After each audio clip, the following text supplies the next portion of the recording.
हंता virus क्या है? हंता virus कैसे फैलता है? हंता वायरस के लक्षण क्या हैं? हंता वायरस से डेथ रेट कितना है? और सबसे पहले यह वायरस कहां से फैला और अभी ये कहां से फैलना शुरू हुआ है? नमस्कार दोस्तों, मेरा नाम है चिंटू तिवारी। 1950 के दशक में कोरिया युद्ध के दौरान दक्षिण कोरिया में तैनात लगभग 3000 से अधिक अमेरिकी और संयुक्त राष्ट्र यूएन के सैनिक अचानक एक रहस्यमयी बीमारी से पीड़ित हो गए थे। सभी सैनिकों में एक ही कॉमन लक्षण था। सैनिकों को तेज बुखार और किडनी फेलियर जैसी गंभीर समस्या हो रही थी। किसी को पता नहीं चल पा रहा था कि आखिर ये क्या हो रहा है, लेकिन सालों की रिसर्च के बाद साल 1976 में एक कोरियाई वैज्ञानिक जिनका नाम डॉक्टर हो वोंग ली था, उन्होंने पहली बार एक जंगली चूहे से इस वायरस को अलग करने में सफलता पाया और वहीं से इस वायरस का नाम रखा गया हंता वायरस, क्योंकि यह वायरस दक्षिण कोरिया के हंता नदी के पास पाया गया था। इसीलिए इसी नदी के नाम पर इसका नाम हंता वायरस रखा गया। लेकिन ये तो हुआ पहले का बात। अब आते हैं वर्तमान समय में, यानी कि अभी के टाइम में।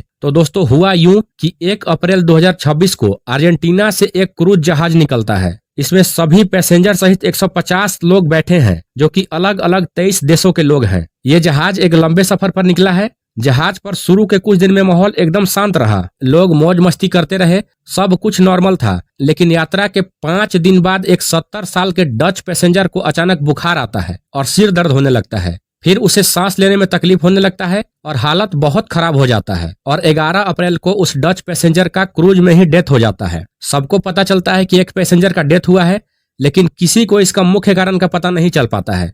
सभी लोग नॉर्मल हो जाते हैं और इस बात पर ज्यादा चर्चा नहीं होता है। फिर 24 अप्रैल को उसकी पत्नी, जिसकी डेथ हुई थी, वो अपने पति की डेड बॉडी को लेकर जहाज से उतर जाती है। लेकिन बाद में पता चलता है कि उस औरत की भी तबीयत खराब हो जाती है। 25 अप्रैल को उसका तबीयत बहुत ज्यादा खराब हो जाता है और मात्र एक दिन के बाद 26 अप्रैल को उस औरत का भी डेथ हो जाता है। उधर जहाज पर भी लोग एक एक करके बीमार होना शुरू हो जाते हैं। जहाज पर 2 मई को एक और महिला की मौत हो जाती है, लेकिन असली कारण का पता अभी तक किसी को नहीं चल पाता है कि आखिर एक एक करके लोग क्यों मर रहे हैं। लेकिन 2 मई 2026 को जब WHO यानी कि वर्ल्ड हेल्थ ऑर्गेनाइजेशन को जब इसके बारे में पता चलता है, तो वे इस बीमारी पर एक टेस्ट करते हैं। तो सामने जो वायरस निकल कर आता है, उसने सबको हिला कर रख दिया। हंता वायरस ये एक ऐसा वायरस है जिसका कोई वैक्सीन नहीं है, कोई तोड़ नहीं है।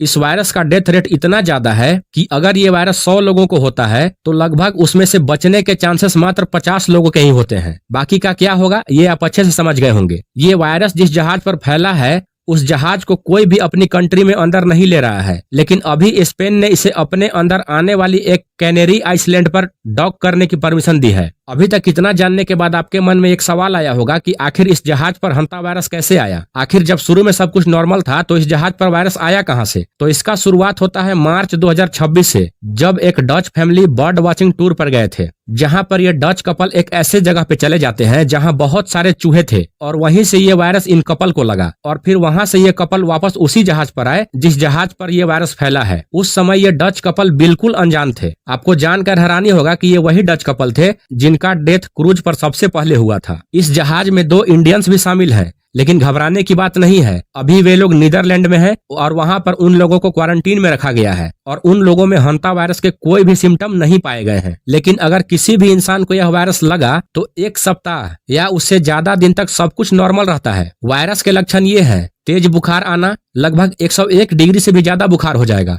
सिर दर्द होना, मांसपेशियों में दर्द होना, थकान होना, ठंडा लगना, उल्टी दस्त होना और पेट दर्द जैसे लक्षण शामिल हैं। हंता वायरस होने पर यह फेफड़ों को भी प्रभावित करता है, जिससे खांसी और श्वास लेने में तकलीफ होने लगती है और फेफड़ों में पानी भर जाता है। कुछ केसेस में हंता वायरस किडनी को भी प्रभावित करता है, जिससे low blood pressure, kidney failure और वायरस ज्यादा फैलने पर आंतरिक रक्तस्राव यानी कि शरीर के अंदर खून बिना जगह के बेवजह बहने लगता है। यदि आप चूहों से प्रभावित जगह में रह रहे हैं और आपको फ्लू जैसे लक्षण जैसे कि तेज बुखार आना या श्वास लेने में तकलीफ हो, तो तुरंत बिना देरी किए एक अच्छे डॉक्टर से संपर्क कीजिए, क्योंकि अभी हंता वायरस का कोई भी विशिष्ट एंटीवायरल दवाई या इंजेक्शन नहीं बना है। अभी हंता वायरस के मरीजों को सिर्फ ICU में सपोर्टिव केयर पर रखा जा रहा है। क्योंकि दोस्तों, अभी इस वायरस का कोई भी परफेक्ट इलाज नहीं है, इसीलिए इससे बचाव का सबसे अच्छा उपाय है साफ सफाई। अपने घर, गोदाम और आसपास के वातावरण को चूहे से मुक्त रखें। सफाई के समय कुछ बातों का हमेशा ध्यान रखें, जैसे चूहों की गंदगी या सूखी बीट को साफ करते समय हमेशा मास्क पहने और हाथों में ग्लव्स भी पहने। कभी भी बस सूखा झाड़ू नहीं लगाएं, हमेशा कीटाणुनाशक छिड़क ले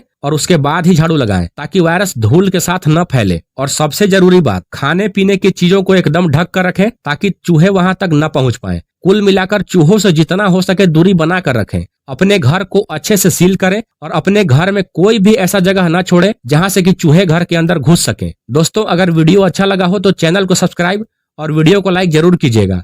आपका हमारे इस वीडियो के बारे में क्या कहना है हमें कमेंट करके जरूर बताइएगा। मिलते हैं आपसे एक और नए वीडियो के साथ, तब तक के लिए राधे राधे।